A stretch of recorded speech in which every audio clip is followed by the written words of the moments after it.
తీసుకునే అవకాశం ఉందంటారా? అంటే మీరు ఒకటి గుర్తుపెట్టుకోవాలి, ఎలక్షన్లు 2 నెలలే ఉంది. ఎలక్షన్ ప్రాసెస్ స్టార్ట్ అయిపోయింది, ఎన్యూమరేషన్ అయిపోయింది, ఓటర్స్ వెరిఫికేషన్ అయిపోయింది. ఆ డేట్ కూడా ఈ నెల 24వ తారీఖు డేట్ కూడా ఇచ్చేశారు. ఇవన్నీ అయినాయి. కానీ ఫర్మ్గా ప్రతి ఒక్కటి ఎలక్షన్ కమిషన్ కానీ అనుకోకపోతే ఇంకా స్లిప్ అయ్యే అవకాశం ఉంటుంది. టైం ఇంకా మీకు తిరిగి రాదు. Election day is decided, polling day is decided, counting day కూడా డిసైడ్ అయిపోతుంది 2-3 రోజుల్లో. అది కాదు ఇక్కడ ఇష్యూ. వీళ్ళెంత ఫర్మ్గా ఇప్పుడు ఇంతవరకు చేసిన ప్రాసెస్ ఎట్లుందో చూడడానికి వచ్చారు. ప్రిపేర్డ్నెస్, ఆ ప్రిపేర్డ్నెస్లో ఏం చేయబోతున్నారో, ఏం జరిగిందో అన్నీ మేము మా యొక్క అబ్జర్వేషన్స్ కానీ, మాకుండే బాధలు కానీ, ఇక్కడ జరిగిన విషయాలు కానీ చాలా స్పష్టంగా వారికి ఎక్స్ప్లెయిన్ చేశాం. Now it is the duty of the election commission to conduct free and fair pole. నేను అది కూడా చెప్పాను. ఒకప్పుడు ఎలక్షన్ కమిషన్ లేనప్పుడు కూడా నేను ఎన్నికల్లో పోటీ చేశాను. తర్వాత ఎలక్షన్ కమిషన్లు రాజ్యాంగబద్ధంగా వచ్చాయి. అప్పుడు కూడా ఇంత ఘోరాలు జరగలేదు. అందరికీ నా హృదయపూర్వక నమస్కారాలు. ఫస్ట్ టైం చాలా కాలం తర్వాత ఫుల్ ఎలక్షన్ కమిషన్ రావడం, దాని తాలూకు సీరియస్నెస్ తెలియజేస్తుంది. ముఖ్యంగా ఆంధ్రప్రదేశ్ ఎన్నికలు చాలా ప్రజాస్వామ్యబద్ధంగా జరగాలి అని కేంద్రం ఎన్నికల సంఘం మన నిర్ణయం తీసుకున్నందువల్లే ఈ రోజున ఫుల్ ఎలక్షన్ కమిషన్ ఆంధ్రప్రదేశ్ విజయవాడలో రావడం జరిగింది. చంద్రబాబు గారు 3 సార్లు ముఖ్యమంత్రిగా పనిచేశారు, ప్రతిపక్ష నాయకులుగా ఉన్నారు. ఆయన సుదీర్ఘమైన అనుభవంలో కూడా నేను ఎన్నిసార్లు ముఖ్యమంత్రిగా ఉన్నప్పుడు కూడా ఎలా జరిగినాయని చాలా బాగా వివరించారు. ఎంత ఫెయిర్ ఎలక్షన్ జరగడానికి ఆయన సాయశక్తులు ఎలా కృషి చేశారో చెప్పారు.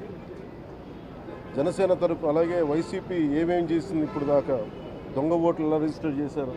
చంద్రగిరి ఇందాక మీరు చెప్పినట్టు చంద్రగిరిలో దాదాపు 1,00,000 పైచిలకు ఓట్లు దొంగ ఓట్లు నమోదు చేస్తే దాదాపు దాంట్లో 1/4 ఆల్మోస్ట్ దాన్ని యాక్సెప్ట్ చేశారు.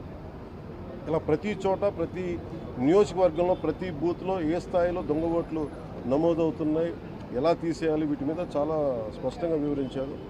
జనసేన తరఫు నుంచి నేను ప్రత్యేకంగా వివరించింది ఎలక్షన్ కమిషన్కి, మా వైసీపీ ప్రభుత్వం వచ్చినప్పటి నుంచి లా అండ్ ఆర్డర్ కంప్లీట్గా దిగజారిపోయింది. ఎవరన్నా ప్రజాస్వామ్య హాని జరుగుతుంటే గొంతెత్తితే పొలిటికల్ పార్టీస్ కానీ, వ్యక్తులు కానీ, ప్రైవేట్ వ్యక్తులు కానీ వాళ్ళందరి మీద కేసులు ఎలా పడుతున్నాయి, కేసులు ఎలా చేస్తున్నాయి. ముఖ్యంగా బైండ్ ఓవర్ కేసులు, ప్రత్యేకించి పొలిటికల్ పార్టీ టీడీపీ వారి మీద కానీ, జనసేన కార్యకర్తల మీద కానీ ఇవన్నీ చాలా క్లియర్గా తెలియజెప్పడం జరిగింది వారికి. అలాగే పోలీసు అధికారులని ఇప్పుడు సడన్గా మారుస్తూ ఉన్నారు. లాస్ట్ 2 నెలలుగా మార్చేస్తూ ఉన్నారు. మళ్ళీ ఎన్నికలు సంఘం వచ్చేటప్పటికి మళ్ళీ వాళ్ళకి కావాల్సిన అధికారులను తిరిగి అక్కడ వేయించుకునేలాగా తీసుకొచ్చిన ప్రణాళికలు చేస్తాం. అది కూడా బలంగా తెలియజేస్తాం. అలాగే మహిళా కానిస్టేబుల్స్ ప్రత్యేకించి సంబంధం లేని చోట్ల వాళ్ళు దాదాపు 87 నియోజకవర్గాల్లో వాళ్ళు పెట్టారు. అది వాళ్ళు దూరం చేయమని ప్రత్యేకంగా ఆయన వివరించారు. నేను ఇంకోటి ప్రత్యేకించి నేను చెప్పింది ఏంటంటే, వాలంటీర్స్ అనేది విలేజ్ సచివాలయం అనేది ప్రత్యేకించి అది యాంటీ కాన్స్టిట్యూషనల్ బాడీ. వాళ్ళని దయచేసి ఎన్నికల సమయంలో వాళ్ళని ఉపయోగించొద్దని చెప్పి ప్రత్యేకించి విన్నవించాం. అలాగే మేము కోరుకుంది ఏంటంటే, మీరు కనుక సంపూర్ణంగా దీని వైపు చూడకపోతే పారదర్శకత కన్నా ప్రజాస్వామ్యం కూలి అయిపోద్ది, ఇక్కడ హింస ఎక్కువైపోద్ది.